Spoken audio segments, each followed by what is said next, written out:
الله تبارك وتعالى عليه وعلى آله وأصحابه وذرياته أجمعين. أما بعد، فعن حذيفة بن اليمان رضي الله تعالى عنه قال: سمعت رسول الله صلى الله تعالى عليه وسلم تعرض الفتن على القلوب كالحصير عودا عودا، فأي قلب أشربها نكت فيه نكتة سوداء، وأي قلب أنكرها نكت فيه نكتة بيضاء، حتى تصير على قلبين على أبيض مثل الصفا، فلا تضره فتنة ما دامت السماوات والأرض. والآخر أسود مربادا كالكوز مجخيا لا يعرف معروفا ولا ينكر منكرا إلا ما أشرب من هواه، أو كما قال عليه الصلاة والسلام. اس مبارک پروگرام کے صدر محترم اور صوبہ راجستھان کے مختلف اضلاع اور علاقوں سے تشریف لانے والے علماء کرام، مفکرین ملت، خدام قوم اور بزرگوں اور بھائیوں،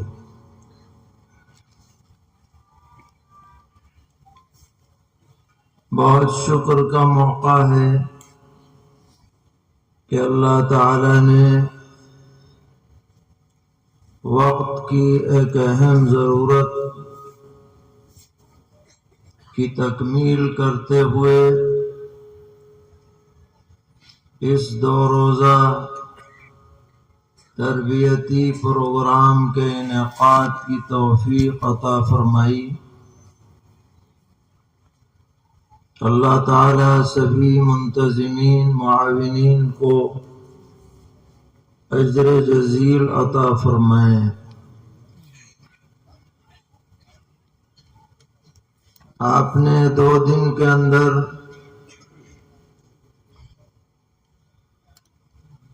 آج کل کے جاری گمراہ کن فتنوں کے بارے میں مثبت اور منفی باتیں پوری دل جمعی کے ساتھ سنی ہیں، اور کچھ لٹریچر بھی آپ کی خدمت میں پیش کیا گیا ہے۔ حضرت والد صاحب رحمت اللہ علیہ اس کا بہت اہتمام فرماتے تھے کہ جہاں بھی تربیتی پروگرام ہو تو موضوع سے متعلق لٹریچر ضرور دیا جائے۔ ہم نے وہ منظر بھی دیکھا ہے کہ حضرت بنڈلوں میں باندھ کر خود اپنے ساتھ ٹرین میں، بسوں میں لے کر ایسے مقامات پر تشریف لے جاتے تھے، اور فرماتے تھے کہ بسا اوقات سنی ہوئی باتیں ذہن میں نہیں رہتی، لیکن اگر یہ لٹریچر کمرے میں موجود ہے، گھر میں موجود ہے، تو جب ضرورت پڑے گی آدمی اس کا مطالعہ کر کے کام چلا سکتا ہے۔ اور اس کے علاوہ بھی ہم آپ سے یہ گزارش کریں گے کہ سبھی علماء اور خاص طور پر ائمہ حضرات دارالعلوم دیوبند میں جو فرق باطلہ کی تردید میں محاضرات شائع ہوئے ہیں، ان کا سیٹ ملتا ہے۔ رد قادیانیت پر، رد عیسائیت پر، رد شیعیت پر، ہندوازم کے بارے میں، اور وہ جو محاضرات ہیں وہ ضروری معلومات پر مشتمل ہیں۔ جو ہمارے فضلاء ہیں وہ تو سن بھی چکے ہوں گے، جو دارالعلوم کے فضلاء ہیں، اہتمام کے ساتھ۔ لیکن اس دور میں الگ الگ محاضرہ دیا جاتا ہے، کچھ رہتا ہے، کچھ گم ہو جاتا ہے، لیکن آپ اس کا سیٹ حاصل کریں، آپ کے پاس رہے گا تو کبھی بھی آپ اس سے فائدہ اٹھا سکتے ہیں۔ کوئی بحث کرنے والا سامنے آ جائے تو آپ مطالعہ کر کے اس کا جواب دے سکتے ہیں۔ تو یہ تربیتی پروگرام اپنی جگہ ہے، ان سے جذبہ پیدا ہوتا ہے، غفلت دور ہوتی ہے، ذمہ داری کا احساس ہوتا ہے، لیکن اپنے طور پر بھی ہمیں تیاری کرتے رہنا چاہیے۔ اور یہ ایسا میدان ہے کہ آپ محض لفاظی کر کے سامنے والے کو مطمئن نہیں کر سکتے کہ آپ اچھی طرح سے تقریر کر لیں، زور سے آپ اپنی بات کہہ دیں، صرف اس سے کام نہیں چلے گا۔ آپ کے پاس مواد ہونا چاہیے، ان کی بات کا ایسا توڑ ہونا چاہیے کہ وہ لاجواب ہو جائیں۔ عوام میں اگر وہ کوئی تشکیک پیدا کریں تو آپ کے پاس تشکیک دور کرنے کی صلاحیت ہونی چاہیے، تیاری ہونی چاہیے۔ تو اگر ہم اپنا مطالعہ جاری رکھیں گے اور اپنے پاس مواد فراہم کریں گے تو انشاءاللہ ہم اس میں کامیاب ہوں گے اور اپنی ذمہ داری پوری کر پائیں گے۔ اس وقت آپ کے سامنے مسلم شریف کی ایک روایت پیش کی گئی ہے، اور یہی جی چاہتا ہے کہ اس روایت کا ترجمہ اور اس کی کچھ تشریح آپ کے سامنے عرض کر دی جائے۔ سیدنا حضرت حذیفہ ابن الیمان رضی اللہ تعالی عنہ بڑے جلیل القدر صحابہ میں سے ہیں، اور وہ رازدار نبوت کہلاتے ہیں۔ فرماتے ہیں کہ دیگر صحابہ رضی اللہ تعالی عنہم دین، ایمان، اعمال کی باتیں پوچھا کرتے تھے، اور میں پیغمبر علیہ السلام سے آئندہ آنے والے فتنوں کے بارے میں پوچھا کرتا تھا۔ چنانچہ ان کے ذریعے سے فتنوں کی روایتیں بڑی تعداد میں امت تک پہنچی ہیں۔ اللہ تعالیٰ پوری امت کی طرف سے انہیں جزائے خیر عطا فرمائے۔ یہاں تک کہا جاتا ہے کہ پیغمبر علیہ السلام نے ان کو سارے منافقین کے نام تک بتلا دیے تھے کہ فلاں فلاں آدمی منافق ہے، کیونکہ منافق دیکھنے میں کوئی الگ نہیں لگتے تھے، وہ بھی انسان ہی تھے اور وہ بھی مسجد میں بظاہر نماز پڑھنے آتے تھے اور وہ بھی سلام کیا کرتے تھے، بلکہ بہت زیادہ چکنی چپڑی باتیں بناتے تھے کہ لوگ سمجھتے تھے کہ ان سے بڑا کوئی مسلمان نہیں ہے، لیکن تھے منافق۔ پیغمبر علیہ السلام نے ان کو بتا دیا تھا کہ یہ فلاں فلاں ہے۔ تو جب مدینہ منورہ میں کسی کا انتقال ہوتا تو حضرت فاروق اعظم رضی اللہ تعالی عنہ دکھلواتے تھے کہ دیکھو جنازے میں حذیفہ شریک ہے یا نہیں۔ اگر آپ شریک ہوتے تھے تو حضرت عمر رضی اللہ عنہ بھی شرکت فرماتے تھے، اور اگر وہ شریک نہیں ہوتے تھے تو حضرت عمر رضی اللہ عنہ بھی شریک نہیں ہوتے تھے،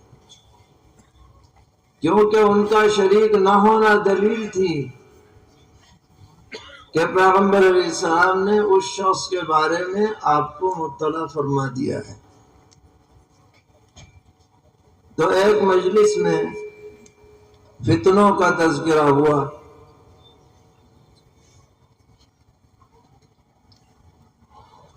تو سیدنا حضرت حذیفہ رضی اللہ تعالی عنہ نے یہ حدیث سنائی،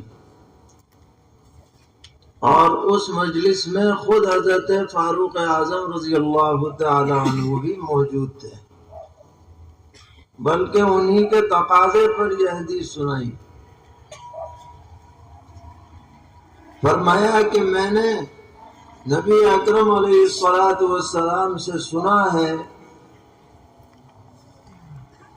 کہ تعرض الفتن علی القلوب کالحصیر عودا عودا، کہ لوگوں کے دلوں پر فتنے پیش کیے جائیں گے اور وہ ایسے لگاتار ہوں گے جیسے کہ چٹائی اس کی تیلیاں ایک کے بعد ایک بلا فصل بنی جاتی ہیں، کالحصیر عودا عودا۔ شارحین فرماتے ہیں کہ یہ مثال دی گئی ہے عرب کے اندر چٹائی بننے والوں کے طرز عمل کی، کہ ایک تیلی لگاتے تھے، دوسری پر ہاتھ، پھر وہ لگائی، پھر دوسری پر ہاتھ، رکتا نہیں تھا ہاتھ۔ تو گویا یہ جو فتنے آئیں گے لوگوں کے سامنے اور دلوں پر پیش ہوں گے، یعنی ان کا تعلق عقیدوں سے ہوگا، زیادہ تر پے در پہ آئیں گے، آتے رہیں گے۔ اور ایک روایت میں ہے عودن عودن، پلٹ پلٹ کر آئیں گے، اور ایک روایت میں ہے عوزن عوزن، یعنی اللہ کی پناہ، اللہ کی پناہ۔ اس سے پتہ چلا کہ امت میں برابر ایمان اور عقیدوں کے بارے میں فتنے رونما ہوتے رہیں گے۔ نبی اکرم علیہ الصلوۃ والسلام نے امت کو متنبہ فرمایا ہے کہ ہوشیار رہو، اطمینان کے ساتھ مت بیٹھ جانا، بلکہ ہمیشہ فکر مند رہنا کہ ہم یا ہماری نسلیں یا ہمارے بھائی یا ہمارا معاشرہ ان پے در پہ آنے والے فتنوں سے متاثر نہ ہو جائے۔ پیغمبر علیہ السلام نے ہمیں متنبہ فرمایا ہے۔ اس کے بعد فرمایا کہ جس شخص کے دل میں یہ فتنہ اپنی جگہ بنا لے گا، اس کے دل پر ایک سیاہ نقطہ لگ جائے گا۔ اگر اس نے اس سے دوری اختیار نہیں کی تو یہ نقطہ لگتے لگتے پورا دل سیاہ ہو جائے گا۔ اور جس آدمی نے ان فتنوں کو اجنبی سمجھا، انکرا، اس کا دل راضی نہیں ہوا ان فتنوں پر، اس کے دل کے اندر ایک نور پیدا ہو جائے گا، ایک روشنی پیدا ہو جائے گی۔ اس کے بعد پیغمبر علیہ السلام نے فرمایا کہ پھر امت کے دلوں کی دو قسمیں ہو جائیں گی، سارے دل دو قسموں پر منقسم ہو جائیں گے۔ جو لوگ ان فتنوں کے خلاف ہوں گے، ان فتنوں کو اوپرا سمجھیں گے، ان فتنوں سے اپنے کو بچائیں گے، ان فتنوں سے دور رہیں گے، ان کا دل تو سفید سنگ مرمر کی طرح ہو جائے گا، اور دنیا اور زمین اور آسمان کی کوئی چیز ان کو کوئی نقصان نہیں پہنچا پائے گی، اور وہ دین پر ثابت قدم رہیں گے۔ اور فرمایا کہ جو دل ان فتنوں سے متاثر ہو جائیں گے، ان کے دل کی رنگت بدل جائے گی، دل کالے پڑ جائیں گے، یعنی معنوی اعتبار سے روشنی نہیں رہے گی، اندھیرے ہو جائیں گے، اور ان کی حالت ایسی ہو جائے گی کالکوز مجخیا، جیسے کہ الٹا گھڑا یا الٹا گلاس، اس کے اوپر پانی ڈالے جاؤ ایک قطرہ اندر نہیں جاتا، ایسے ہی ان کو کتنے ہی سمجھائے جاؤ کوئی بات ان کے سمجھ میں نہیں آئے گی۔ بس جو گندگی، جو غلاظت، جو بد عقیدگی ان کے دل میں بیٹھ جائے گی، بس اسی کو وہ اچھا سمجھیں گے اور کسی چیز کو اچھا نہیں سمجھیں گے۔ آج امت کی یہ ذمہ داری ہے، علماء کی یہ ذمہ داری ہے، ائمہ کی یہ ذمہ داری ہے کہ وہ ان دلوں کو روشن بنانے پر محنت کریں، اور جو گندگی آ رہی ہے، جو ظلمتیں آ رہی ہیں، جو تاریکیاں آ رہی ہیں، ان تاریکیوں سے امت کو بچانے کی فکر کریں۔ ابھی آپ کے سامنے بات آئی کہ ایمان کی کمی یہ سب سے بڑی کمی ہے۔ اگر آدمی اعمال میں کمی کر لے تو کبھی نہ کبھی نجات مل جائے گی، اللہ تعالیٰ درگزر فرما دیں گے۔ لیکن عقیدہ بگڑے، ایمان میں شک پیدا ہو جائے، تشکیک پیدا ہو جائے، شرح صدر ایمان پر باقی نہ رہے تو آدمی کو نجات نہیں مل سکتی۔ یہ شرح صدر کامل ہونا چاہیے۔ ہر طرح کی بد عقیدگی سے ہمارے بچوں کی، نئی نسل کی، خواتین کی، نوجوانوں کی حفاظت ہونی چاہیے۔ اس کے لیے جو بھی محنت کی جا سکے اس میں ہمیں کوئی کمی نہیں کرنی چاہیے۔ آج کل سوشل میڈیا کا زمانہ ہے، نہایت گمراہ کن باتیں بڑے خوبصورت انداز میں پیش کی جاتی ہیں۔ چرب زبان لوگ بیٹھے ہوئے ہیں، دیکھنے میں بڑے سنجیدہ معلوم ہوتے ہیں، ایسا لگتا ہے ان سے بڑا کوئی سنجیدہ ہی نہیں ہے۔ باتیں بڑے سلیقے سے پیش کرتے ہیں لیکن وہ زہر میں بجھی ہوئی ہوتی ہیں۔ اگر ہم ان کو پہلے سے صحیح طرح تربیت نہیں دیں گے اور صحیح باتیں ان تک نہیں پہنچائیں گے تو وہ ان چیزوں سے متاثر ہوتے رہیں گے اور ہو رہے ہیں۔ اس لیے مسلسل برابر اور جیسے بھی ہو سکے اچھے سے اچھے انداز میں اپنی محنتوں کو جاری رکھنا چاہیے اور کبھی بھی اس سے غافل نہیں ہونا چاہیے۔ جو بھی جدید فتنہ رونما ہوتا ہے اس کی اصل بنیاد آپ دیکھیں گے علماء سے دور کرنے پر ہوتی ہے، چاہے وہ مرزا قادیانی ہو، اس نے تو علماء کو اتنی گالیاں دی ہیں کہ علمان الحفیظ۔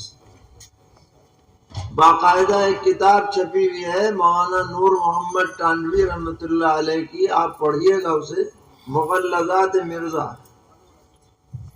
دعوی نبوت کا، اور زبان ایسی ہے کہ آدمی کان پہ ہاتھ رکھ لے، بازاری زبان، ماں بہن کی گالیاں اشعار میں دے رکھی ہے، نبوت کا دعویٰ ہے، قصیدے لکھتے ہیں گالیوں کے۔ حضرت مولانا منظور جنیوٹی صاحب رحمۃ اللہ علیہ فرمایا کرتے تھے کہ اس کے جھوٹے ہونے کی سب سے بڑی دلیلوں میں سے ایک دلیل یہ بھی ہے کہ یہ شاعر ہے اور گالیوں کا شاعر۔ قرآن کہتا ہے وَمَا عَلَّمْنَاهُ الشِّعْرَ وَمَا يَنبَغِي لَهُ،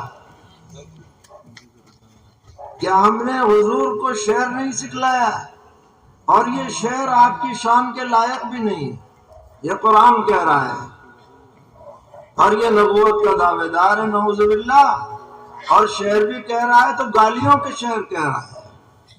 لوگوں کو بتانا چاہیے کہ جو لوگ مسلح ہوتے ہیں، ریفارمر ہوتے ہیں، وہ تو لوگوں کو گالیوں سے روکتے ہیں اور آپ گالیاں دے رہے ہیں، اور ایسی سڑی سڑی گالیاں کہ بس کوئی شریف آدمی ایسی گالیاں نہیں دے سکتا۔ اور اتنا بے ادب کہ اپنے اساتذہ کے بارے میں لکھتا ہے کہ جب میں اتنا بڑا ہوا تو میرے والد نے ایک آدمی کو میرے لیے نوکر رکھا جس کا نام تھا فضل الہی، اس کے بعد دوسرا استاد بنا، اس کا نام تھا فضل احمد، اور پھر ایک تیسرا استاد بنا گل علی شاہ، ایسا کچھ نام ہے اس کا۔ تو حضرت فرماتے تھے کہ یہ اس کا لکھنا، خود لکھا ہے اس نے کہ میں نے فلاں فلاں سے یہ چیزیں پڑھی، فلاں سے قرآن پڑھا، فلاں سے نحو صرف پڑھی، فلاں سے طب پڑھی، فلاں سے فلاں پڑھی، خود لکھ رہا ہے۔ تو حضرت فرماتے تھے کہ یہ اس کا لکھنا اور کہنا یہ دلیل ہے کہ یہ کچھ بھی ہو سکتا ہے مگر نبی نہیں، کیونکہ نبی کا دنیا میں کوئی استاد نہیں ہوتا، اور جس کا استاد ہو وہ نبی نہیں ہوتا۔ نبی کا کوئی استاد نہیں ہے اور جس کا استاد ہو وہ نبی نہیں۔ نبی اکرم علیہ الصلوۃ والسلام کو اللہ تعالیٰ نے کیا بنایا؟ النبی الامی۔ اس کا مطلب جاہل نہیں ہے، لوگ نبی امی کا ترجمہ یہ بھی کر دیتے ہیں، جاہل نہیں۔ نبی امی کا مطلب یہ ہے کہ دنیا میں جو لوگ جن ذرائع سے علم حاصل کرتے ہیں، حضور کو ان ذرائع سے علم حاصل نہیں ہوا، بلکہ اللہ نے براہ راست آپ کو علم عطا فرمایا۔ حضرت مولانا قاری سید صدیق احمد صاحب باندھوی رحمۃ اللہ علیہ کا شعر ہے کوئی اعجاز تو دیکھے میرے قرآن ناطق کا، لقب امی ہے لیکن علم کے دریا بہاتے ہیں۔ امی ہونا یہ کسی اور کے لیے کسی اور معنی میں ہو سکتا ہے، لیکن پیغمبر علیہ السلام کے لیے یہ عظیم الشان اعزاز ہے کہ آپ امی ہونے کے باوجود ایسی باتیں بیان فرما رہے ہیں کہ دنیا اس کی نظیر پیش کرنے سے عاجز ہے۔ اور یہ خود کہہ رہا ہے میں نے فلاں سے پڑھا، فلاں سے پڑھا، فلاں سے پڑھا۔ تو جو دنیا میں لوگوں سے پڑھے یہی اس کے جھوٹے نبی ہونے کی دلیل۔ تو قادیانی ہو یا یہ شکیل ہو یا اس طرح کے اور لوگ ہوں، ان کا پورا مشن یہ ہے کہ امت کو علماء حق سے کاٹ دیا جائے۔ علماء کو جب تک یہ گالی نہیں دیتے ان کا مشن چل نہیں سکتا، ان کی کوششیں کامیاب نہیں ہو سکتی۔ ایسے میں ہماری ذمہ داری ہے کہ ہم امت کو سنبھالنے کی فکر کریں اور بچپن سے کریں۔ مکاتب پر پوری توجہ ہونی چاہیے۔ بڑے ہونے کے بعد ذہن بنانا مشکل ہوتا ہے کیونکہ ایک ذہن بن چکا ہوتا ہے، اور بچپن میں ذہن صاف ہوتا ہے۔ اگر اس وقت اس کے ذہن میں شرک کی خرابی بٹھا دی جائے اور توحید کا بیج ڈال دیا جائے اور ختم نبوت اور پیغمبر علیہ السلام کے خاتم النبیین ہونے کی بات جاگزیں کر دی جائے تو جس بچے کو بچپن میں یہ باتیں گھول کے پلا دی جائیں گی انشاءاللہ بڑے ہونے کے بعد کوئی اس کے اوپر غلط اثر نہیں ڈال پائے۔ یہ جتنی بھی تحریکات کامیاب ہوتی ہیں ان کی اصل وجہ لا علمی ہے، جہالت ہے، صحیح بات کا لوگوں تک نہیں پہنچ پانا ہے۔ بچپن سے اس کی فکر کی جائے، لوگوں کو باتیں بتلائی جائے، عقیدوں کو درست کیا جائے، جو بھی اس کی شکل ہو سکتی ہو اس کو اپنانے میں ہم دریغ نہ کریں، یہ ہم سب کی ذمہ داری ہے۔ نبی اکرم علیہ الصلوۃ والسلام نے احادیث شریفہ میں ارشاد فرمایا ہے کہ وہ امت کیسے ہلاک ہو سکتی ہے جس کے شروع میں ہوں، بیچ میں مہدی ہیں، آخر میں عیسیٰ علیہ السلام۔ اس سے آپ نے یہ بتلا دیا کہ امت کبھی بھی رہنماؤں سے خالی نہیں رہی۔ نبی اکرم علیہ الصلوۃ والسلام سلسلہ نبوت کے خاتم ہیں، اور حضرت امام مہدی حضرت سیدنا مہدی محمد ابن عبداللہ الحسنی المدنی یہ سید المجددین ہیں۔ نبوت تو ختم ہو گئی پیغمبر علیہ السلام پر، تجدید باقی ہے، مجددیت باقی ہے، اور اس مجددیت کی تکمیل کریں گے حضرت مہدی۔ اور سیدنا حضرت عیسیٰ علیہ نبینا علیہ الصلوۃ والسلام جو اس وقت قطعی یقینی طور پر آسمان پر زندہ تشریف فرما ہیں، وہ نبی اکرم علیہ السلام کی نیابت میں دجال سے مقابلے کے لیے تشریف لائیں۔ حضرت مولانا شبیر احمد صاحب عثمانی رحمۃ اللہ علیہ نے لکھا ہے کہ دجال سب سے بڑا فتنہ ضلالت ہے۔